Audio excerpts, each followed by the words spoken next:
The snow hit her like shards of glass.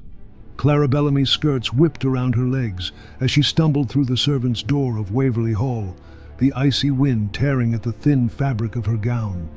She clutched the silver-edged box containing the Duchess's winter gown to her chest, teeth chattering, heart hammering. Every step across the marble floor felt like a betrayal. One slip, one glance from a footman, and her life would unravel into humiliation. And then it happened.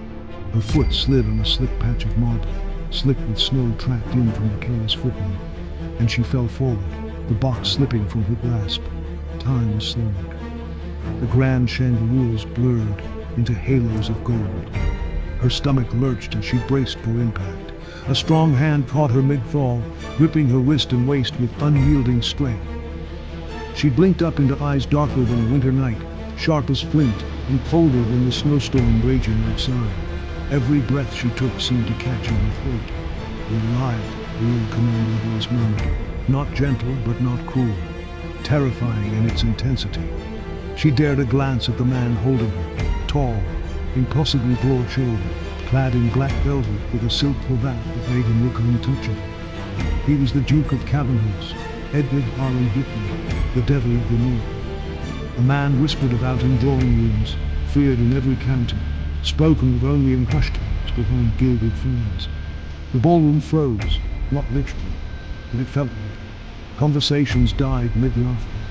Crystal glasses wavered on silver trays. Women behind ivory fans gasped. Men straightened, jaws taut. Clara's cheeks burned hotter than the firelight, not from cold, from embarrassment, from sheer undeniable terror, from the fact that she had just collided, quite literally, into England's most feared man. Whispers curled around her ears. "The Duke! He touched a servant!" She wanted to disappear, to melt into the snowstorm outside, but he didn't let go.